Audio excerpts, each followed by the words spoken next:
Welcome into episode 15 of Through the Whistle. I'm Ty Belcher, your host as always. And on today's episode, we have a lot to talk about.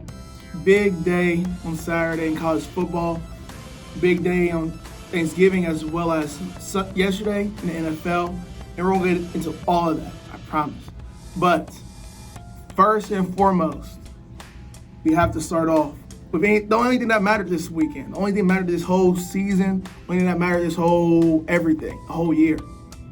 And that is my Michigan Wolverines beat the dog crap out of Ohio State. Yes. Round of applause, everybody, round of applause. Y'all see me in the jersey. Had to rock the same jersey as the boys did on Saturday. This past Saturday, we went into Ohio State, the horseshoe, this mythical place. And we stomped on Ohio State's face with a hot nail boot. That's what I gotta say. We went in there, in the words of Bankroll Fresh, I think that's the man's name who made the song. We walked in their trap, took over their trap. Because as a 22-year-old Michigan fan, by the way, my birthday was just this past Wednesday. If y'all want to cash at me, Venmo me, anything, I'll put that in the description. But 22 years, I have never in my life, literally never in my life, I have never seen Michigan win a game in Columbus, Ohio. But then my boy JJ McCarthy, JJ McGoat3, he went in there and said, "Ty, I got you." He said, "Ty, I'm not gonna keep putting you through this. I'm here to be the one that liberates Michigan football." JJ McCarthy went in there. He heard all y'all talking. He said, "Dang, they said I can't throw. Dang, I can't complete the deep ball. Dang, I can't do nothing. I can't throw the ball when I have to." And he said, "All right." In the words of a wise head coach I used to have, Coach Miranda, he said, "I got you. I got you. I got something for you." JJ McCarthy, 263 passing yards and 3 touchdowns. 3 of them. 3 passing touchdowns at that. Because he had another one on the ground, on the run. Easy. Open up the fourth quarter. JJ McGoat3, touchdown. Easy. Look, y'all said y'all something down on him. Y'all said he was mediocre. Y'all said he couldn't do this, do that. 263 yards in the air, 3 touchdowns in the air, another one on the ground, running. Now what? I said Ohio State's team is soft. They're Charmin. Run D's Charmin. Their DBs, dog water. So I gotta say. Now their DNs, y'all got those. My boy Jack, Sawyer almost had a touchdown. I was about to be like, hey, he's about to get a DM. He's gonna get a text from me after the game. Be like, hey, Jack, relax. I know you're trying to get you a Heisman, but you gotta relax, Jack.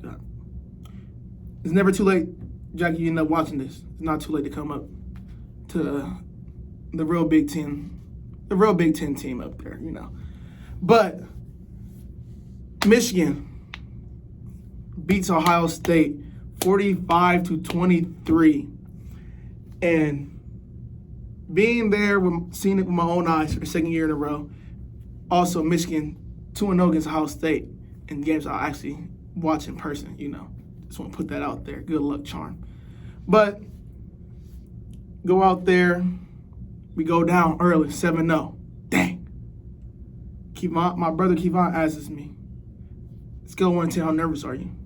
I said, I'm about a 4. I'm not nervous. I was a 4 before the game, 4 during the game, I said, as long as we get to the fourth quarter and we're not down 2 possessions, I will be fine.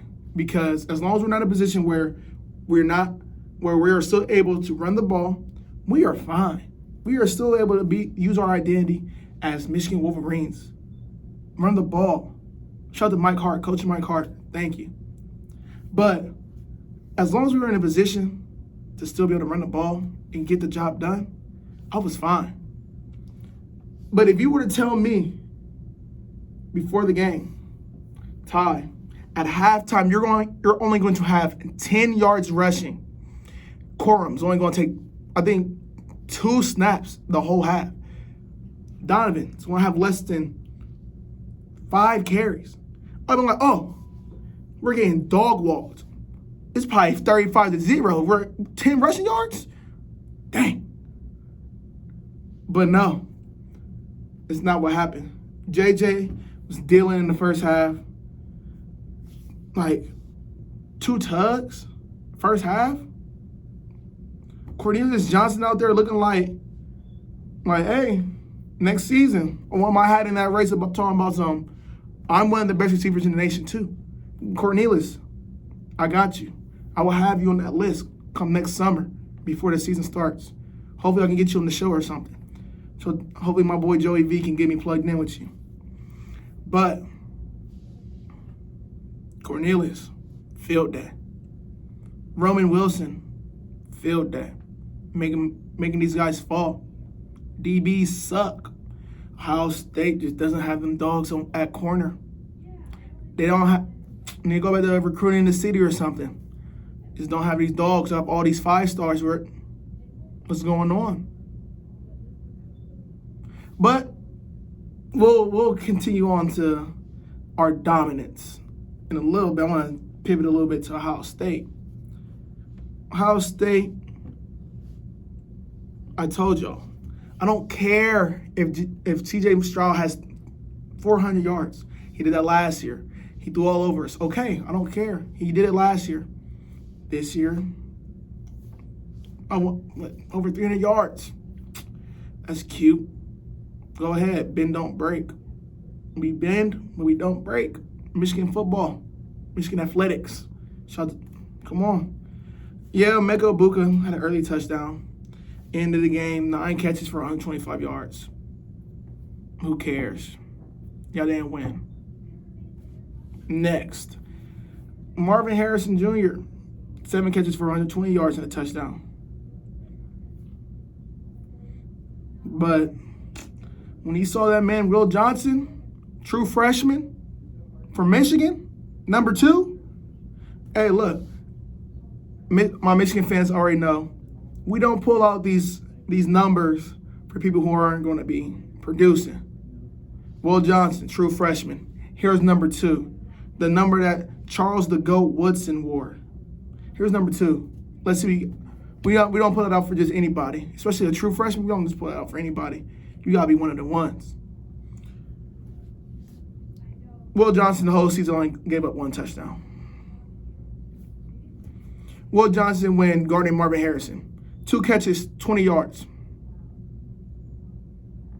One of those catches was a 12-yard comeback route. It was very well placed by C.J. Stroud. I give him that. Other one, nice little hitch. After that, Marvin, where you at? No call, no show. But it's okay. Because our run game wasn't there. We weren't really running the ball in the first 3 quarters. It's okay. That's fine. Because me, rest of the group chat with my Michigan fans, Shaw Wade, BJ, Raymond, and my boy who just got added last week, we all said, hey, just let JJ cook. I said we tried to keep JJ from making a mistake too much. We gotta just let him go out there and just say, F it. And he went out there and showed us why he can do that. And then Ohio State thought they were gonna come back. Y'all score, cut the lead down to 8. Okay. Donovan, you're our best playmaker on offense. Most explosive player and probably one of the most explosive players in the whole nation. Here's a handoff. He said, I got you. 80 yards to the crib. Bye. He said, all right. Y'all go down there. Ohio State goes down there. We get the ball back. Michigan gets the ball back. Nice little interception from Mr. Stroud. Thank you. And Donovan said, hold on, bro. I'm not done. Gets another carry. 85 yards to Baja Land again. You're not catching me. I'm too fast. I'm that guy. I'm one of one. I'm Donovan Edwards. Come on. Donovan finishes 216 yards and 2 touchdowns. The bulk of that coming in the second half. Bulk of that coming in the last 2 drives. 85-yarder and a 79-yarder. Come on. That's with a hurt hand. And all these Ohio State fans coming into the game. If it's a clear day, you know we're going to get after y'all. Hey, anybody who lives in the Columbus, Ohio area, the greater Columbus area, Central Ohio, you know the weather was perfect on Saturday. It was perfect. It was like 45 degrees, clear, sunny. It's perfect for football. And we kicked y'all's butt. We kicked y'all's butt. But it's okay. It's okay. Because Coach Harbaugh said last year, some guys are born on third base. I've been saying for about a year, ask Kevon, ask James, TJ, Jalen, Ashton, the guys in our Midwest Voices group chat. I said Ryan Day cannot coach. He has all this talent, but he cannot develop his talent. Yes, you have all these 5 stars, but what are you going to do with them? Y'all been on Jimbo Fisher's head, talking about he has all these 5 stars, why isn't he producing? Hey, trying to look in the mirror, look at Ryan Day. Because some of his choices, pooey. Not having JT and Jack Sawyer on the field at the same time on 3rd downs when Michigan's this is our 2 plays. No, 3 plays. Yeah, 2 of the 3 Michigan passing touchdowns. JT wasn't on the field. Why isn't one of the best defensive linemen in the nation on the field? Although the Penn State game kind of, woke everybody up to JT being JT. Because last year we wouldn't have Ojaba out there and no Aiden. So why not have Jack and JT out there at the same time? Not adding up, is it? But that's not my problem. That's you Ohio State fans' problem. Y'all have Ryan Day, all these 5 stars. And what do you have to show for it? Only time Ryan Day's beat us was with Urban's guys.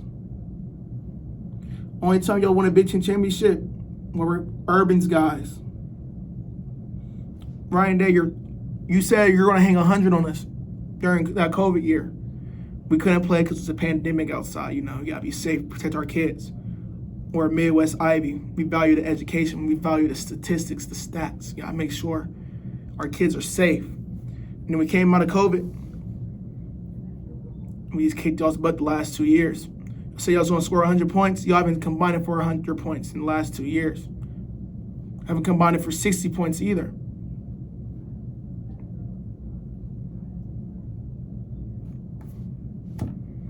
Math, not math, Ryan. And if you're going to say Ohio State's going to beat Michigan next year, let's just project real quick. Let's just go based on the people we know that I know is going to be back for Michigan. JJ McCarthy's going to be back. Easy. QB1 back. Scary. Donovan Edwards back.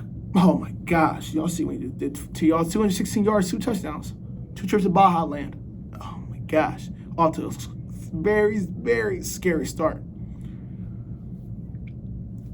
Roman Wilson should be back. Cornelius Johnson should be back.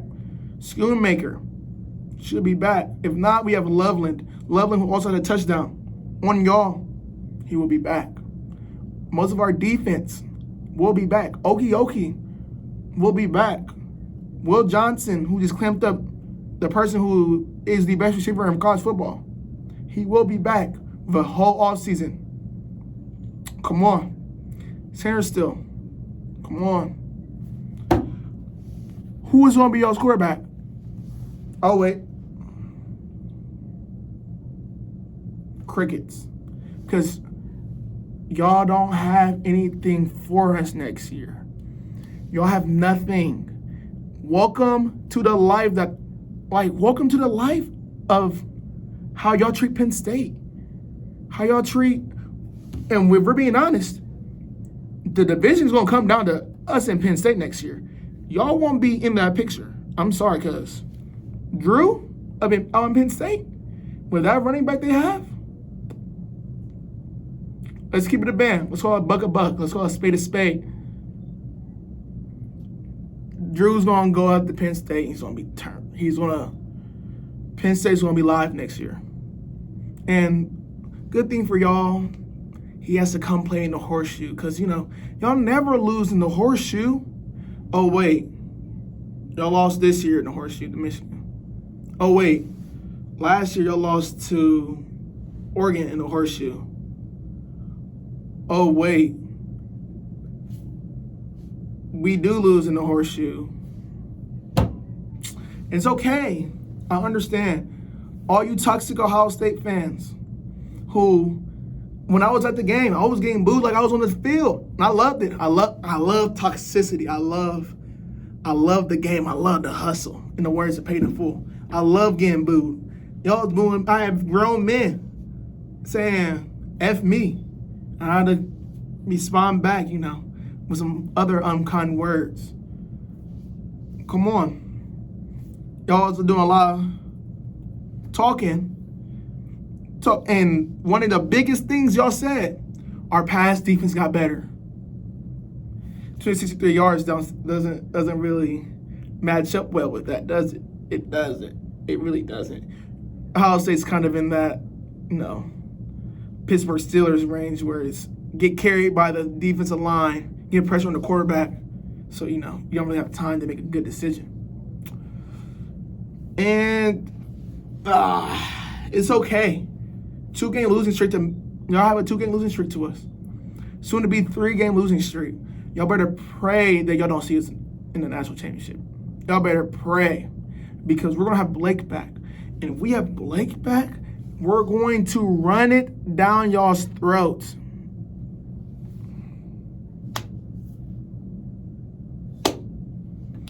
But that's enough about, Michigan Wolverines. How it's great to be a Michigan Wolverine. How it's hail to the victors. Hail to Michigan. The leaders and the best. Come on. Just go blue. At the end of the day, go blue. We'll talk about Purdue on Friday. How we're going to dog walk them. But Ohio State, welcome to what we call purgatory, because y'all will not beat us anytime soon. Y'all have fun in the big house next year, because I'll be up there. Welcome to the jungle. Come on. Welcome to obscurity. Welcome to not being relevant. Welcome to not being a Big Ten championship contender, because y'all won't beat us the next year either. It'll be 3 years without a Big Ten championship game. 3 years without hopefully it's not 3 years without a playoff berth. I hope y'all make it this year, because, F the SEC. But it'll be 3 years with no playoff. 3 years with no Big Ten championship game. 3 years, no Big Ten East championship. 3 years without, 4 years without Michigan went over Michigan.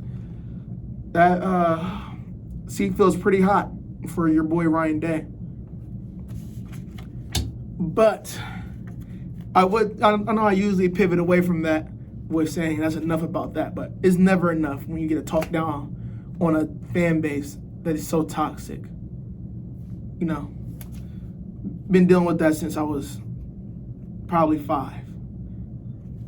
First time I ever remember being hassled by being a Michigan fan, I was, 7 years old, coming out of a Kroger.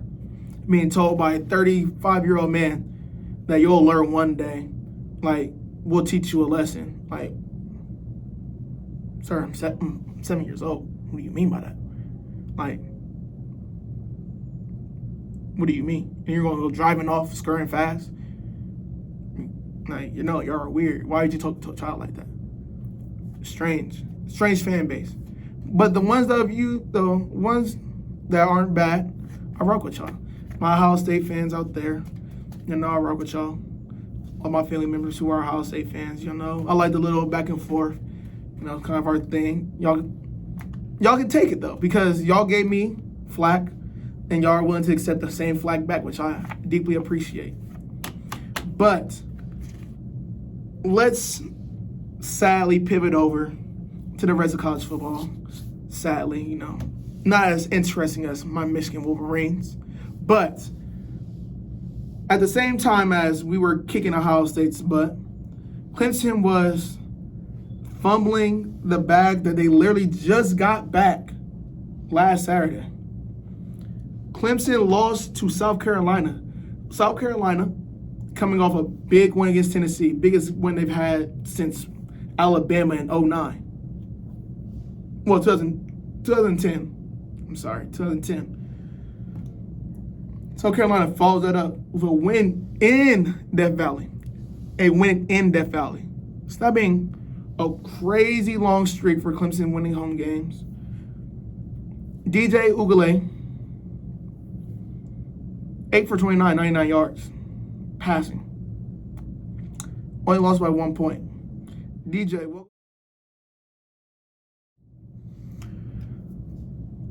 so once again, we are derailed by technical difficulties. But it's okay, because we're back. We're talking about Michigan again, kind of, sort of, in a way. But we're just going to go straight back into what I was talking about. Clemson loses a game that they needed desperately. DJ Ugale,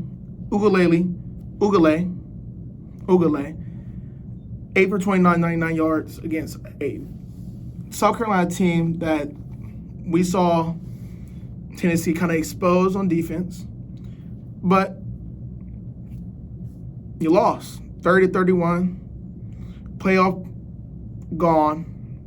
At best, you can get, I want to say, the Orange Bowl, because the Orange Bowl was in the playoff last year. So the Orange Bowl is back in contention for the ACC. Maybe DJ starts the bowl game. I don't know. DJ's definitely hitting the portal, though. DJ, his time is done at Clemson. He had a great run his freshman year coming in for Trevor Lawrence when he was out with COVID. It's crazy to see how much somebody can regress in 2 seasons. You would think that with the amount of reps that he was getting, now being a starter, he would have improved, but just went downhill. It's pretty sad. I know we kind of saw with Trevor, like Trevor kind of regressed, kind of didn't take that big step after his freshman year. Like, didn't take as big of a step that people would have thought. But, hey, that's up to Clemson's coaching staff to address. That's up to Dabo to address. DJ, time is probably done. At least in Death Valley. So let's go to the other Death Valley team that plays in the other Death Valley. The LSU Tigers. LSU clinched a spot in the SEC championship game a couple weeks ago after Alabama beat Ole Miss. LSU had a very, very strong chance of possibly making the playoff. I think that if they would have beat Georgia, they could have made it in over Georgia. Because how can you keep a team in who literally just lost to the team they have at number 5? Doesn't make sense. But LSU said, committee, we got you. You looked out for us in our rankings a couple times. So let's help you avoid a chaotic situation. LSU goes out there and loses to a team that's not even bowl eligible. How does that make sense? Texas A&M has looked like dog crap all season. A&M saw LSU and said, oh, we about to beat the dog crap out of y'all. All disrespect. My boy, Jaden Daniels, my GOAT. Y'all know that's my GOAT. No. 60% passing completion percentage. Not that bad. With 189 passing yards and 84 yards rushing. But lost 38-23.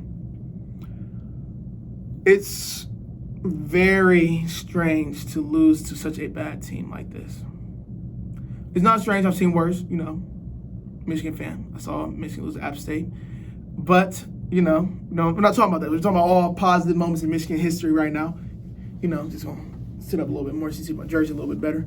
But Jaden Daniels couldn't get the job done. We've seen LSU kind of have a nosedive since the Alabama game. Game against Arkansas, way too close. Came down to one last conversion on, I want to say it was 4th down. They'll beat them. Didn't look too hot against UAB, but it's UAB. Of course, you're going to win that game. And then A&M on Saturday is just like, what happened? Maybe they start counting their chickens too early. I don't know. But it makes this LSU-Georgia game this upcoming weekend basically have no stakes at all, because Georgia is now in a situation where, regardless they're in, I think that both Georgia and Michigan are both in a position where they can lose and still make it. I'm not very sure about TCU. You know how the committee treats Big 12 teams. We're not even going to talk about USC. If USC loses, they're going to take them out because they'll have 2 losses. But it takes away all the stakes are in the SEC championship game. LSU just dropped the ball completely. And now I don't want to talk about it, but Alabama's now back into the playoff picture. And it's sad because a year without Alabama or Arkansas, Alabama or Clemson in the playoff, where they dominated the playoff. No Alabama, no Clemson, no Ohio State. That would be great. That would be perfect. If LSU could have beat Georgia and got in over Georgia, that would have been best case scenario. Having Brian Kelly, Jaden Daniels team, LSU team would have been a nice, refreshing switch up. Because I know LSU's won a national championship game, but it feels like this is new blood. Like you have LSU, you have Michigan, TCU, USC, LSU. 4 teams who really haven't won a championship in the last 10 years aside from LSU. Like, how much better does it get than that? It kind of reinforces the point of the playoff and getting new teams, new opportunities to get in. But that's all out the window. Georgia's now in for sure. I don't want to talk. Georgia now has nothing to play for this week besides just saying, oh, we're SEC champs. Okay. Anyhow, out west, I just talked about them. USC. USC played against a very good Notre Dame team that turned it on in the second half of the season after, a very, very, very, and I mean very slow start to the season. USC goes out there, Caleb Williams goes out there and says, hey, you just lost, CJ Stroud. You didn't look too hot today. 2 touchdowns, 2 interceptions. Oh, so this Heisman's mine. Okay. I just gotta play, halfway decent. Bet, say less. Caleb Williams, 267 total yards, 4 touchdowns.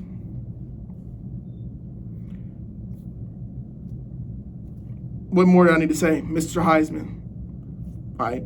FanDuel knew it as soon as the Ohio State game was over. Dropped Caleb Williams all the way to minus 2,200 in odds. That is wild. Like, had to bet $2,200 just to win $100 back.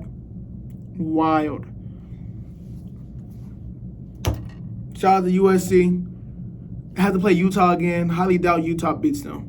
In California, like, it took Utah playing at home at night with 2 teammates who tragically passed away on their helmets to beat USC.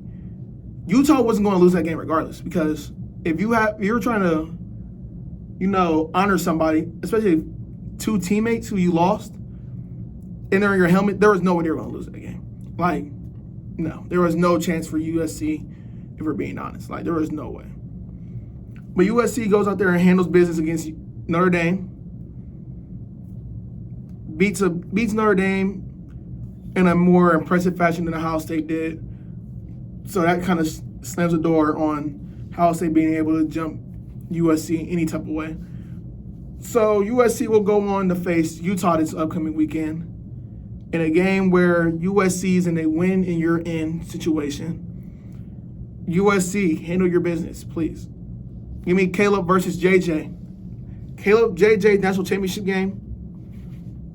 Man, like, how many national championship games include this year's, Heisman Trophy winner and next year's Heisman Trophy winner? Because JJ's winning Heisman next year. Either JJ or Dom is going to win it next year, and I'm fine with either. I'm fine with either one. Get the Heisman momentum going. JJ got the Heisman train going for next season, because we all know it's hard to go back to back as a as a Heisman Trophy winner. It's very hard to do. And then elsewhere, TCU handled business against Iowa State, 62-14. No need to even talk about that game. TCU winning, you're in. Easy. It's going to be interesting to see where Ohio State falls in tomorrow's playoff rankings. I think they're probably going to end up at number 5.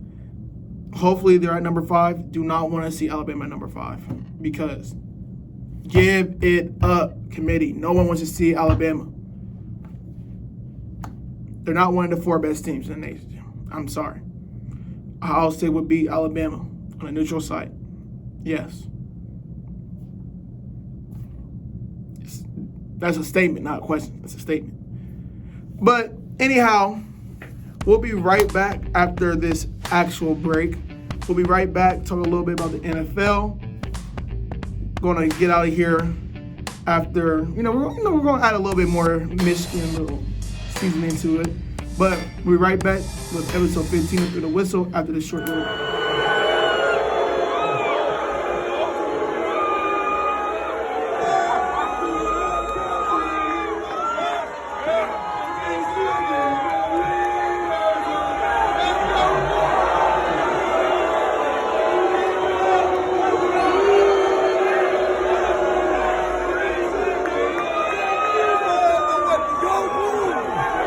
Welcome back into episode 15 of Through the Whistle. And let's just go ahead and jump right into what happened in the NFL this past week. So let's start off with Thanksgiving. The Bills were in a nail biter with the Lions.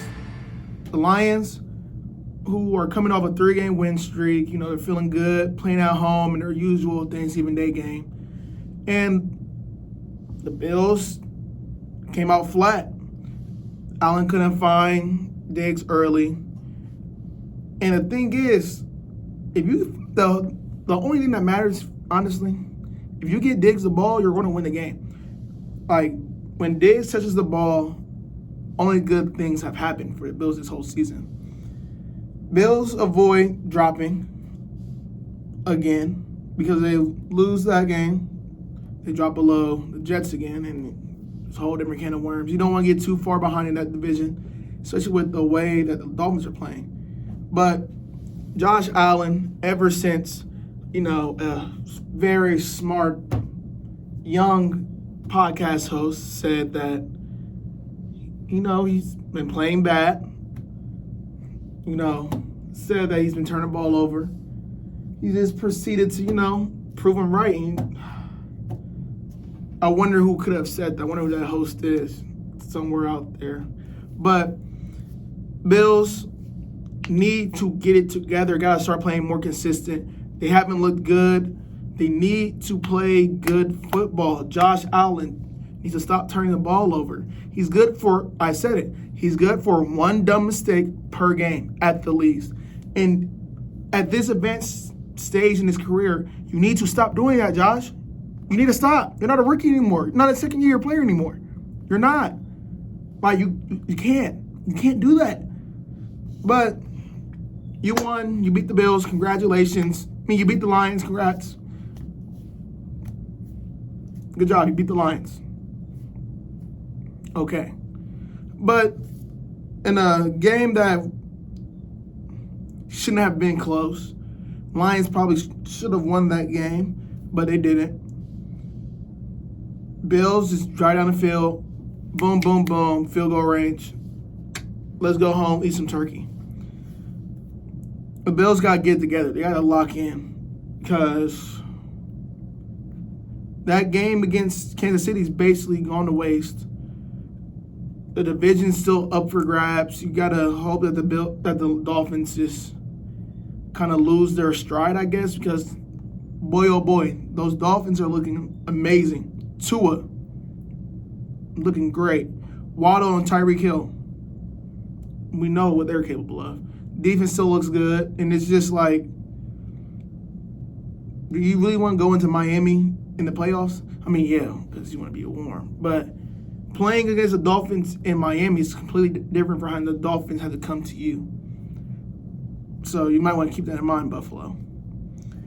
Elsewhere in the AFC, the Bengals beat the Titans in a game that can possibly go a long way in deciding who can get like the three seed. Don't see either team getting up to the top two seeds between the Chiefs and the Dolphins. No, I think they just ascended to the top. Like we're in a science class and we're doing an experiment with oil and water. It's going to go to the top. Bengals go out there and just make it seem like Derrick Henry's on the back of a milk carton. Yeah, Derrick Henry had a long reception. Well, his screen that he took, a pretty big distance. Fumbled at the 5-yard line, even though they ended up getting a touchdown still. But Derrick Henry, 17 carries for only 38 yards.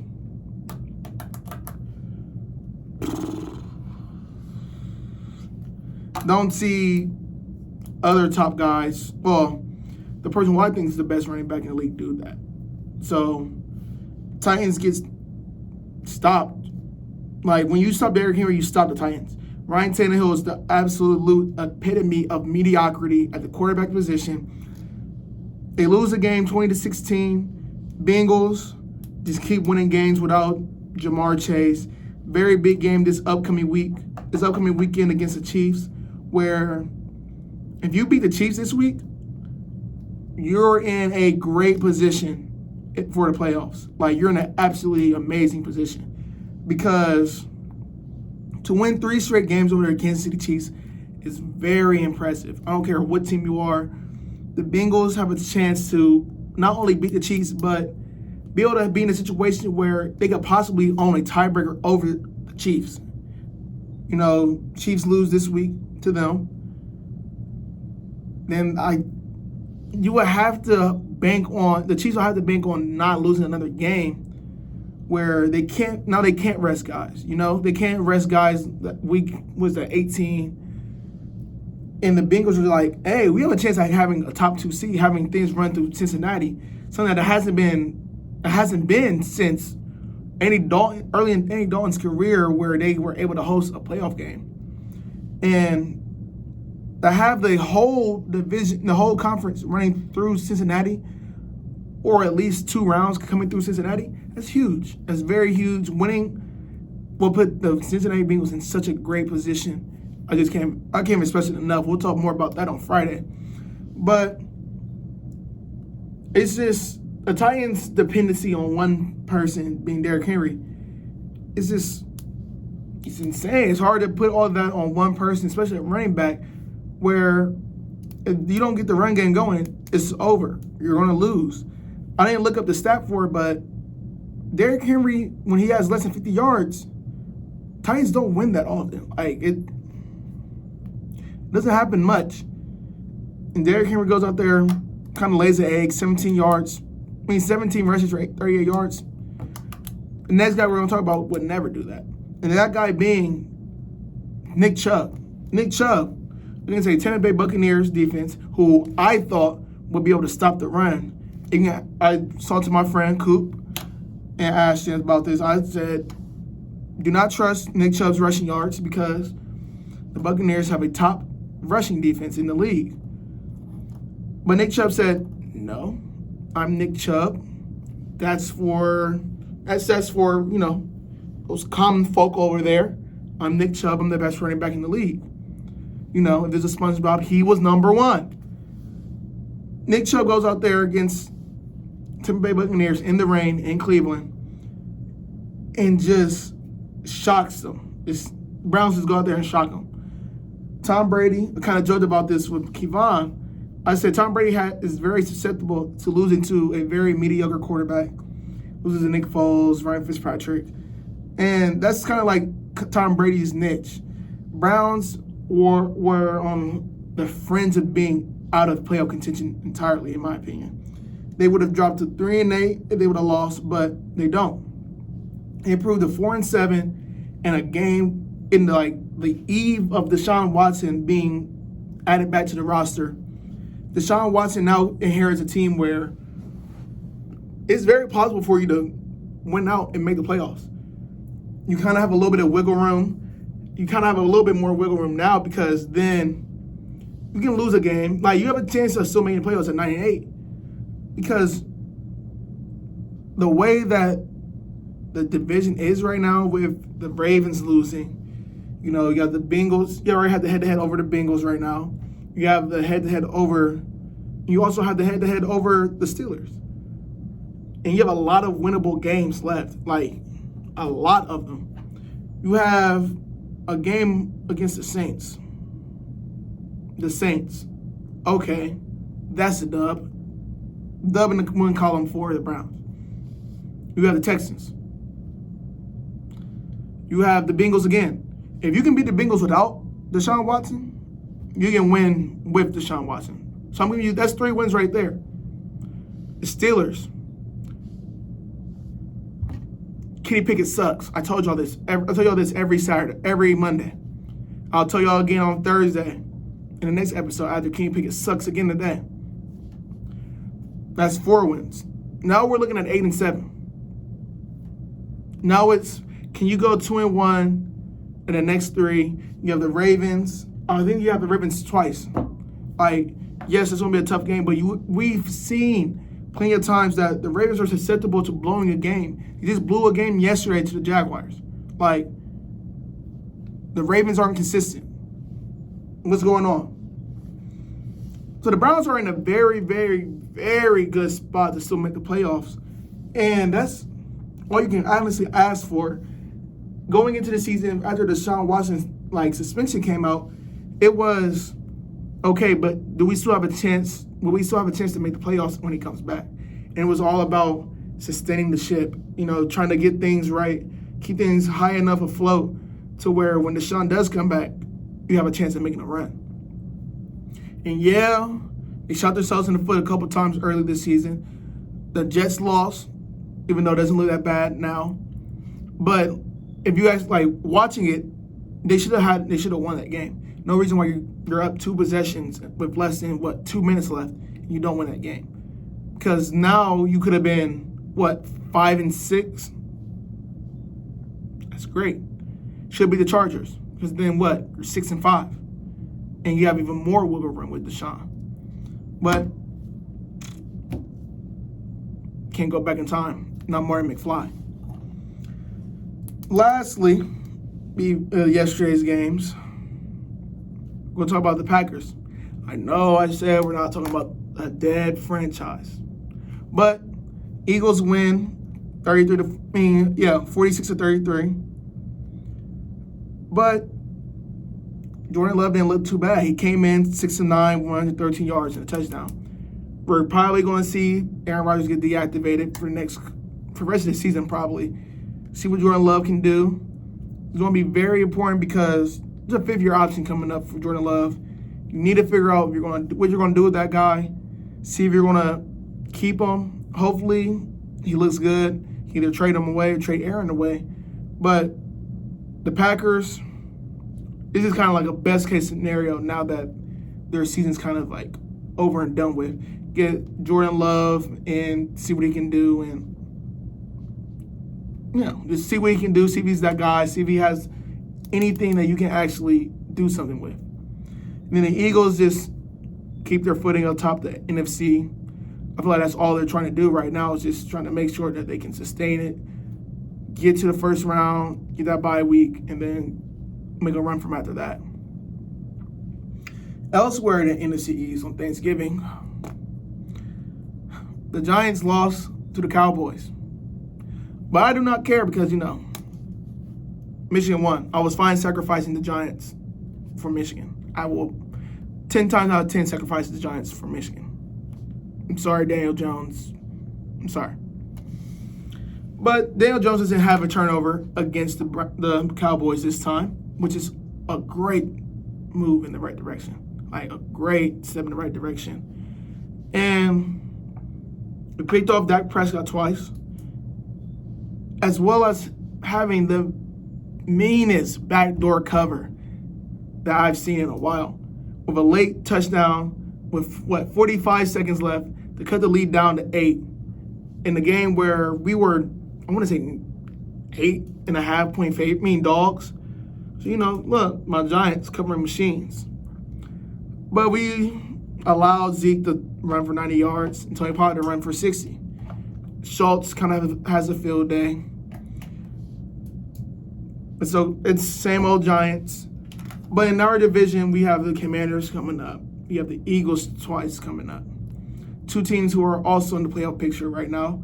Actually, the whole NFC East, if the playoffs were to start right now, would be in the playoffs. So it's going to make things very interesting to see down the stretch. We get swept by the Cowboys again. When is Daniel Jones going to ever beat the Cowboys?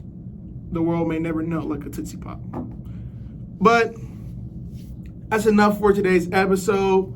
One more time for the people in the back. Hell to the victors. Hell to Michigan, the leaders and the best. But that wraps it up for episode 15 After the Whistle. We'll be back later on this week to talk about. We might be back on Wednesday, honestly. It's depending on how bad the committee messes up the rankings tomorrow. But more than likely, we'll be back on Thursday with episode 16, where we're talking about Thursday Night Football, talk about the rankings, and just do what we usually do. Thanks for tuning in. Make sure you like, share, and subscribe, and make sure you guys have a good rest of your day.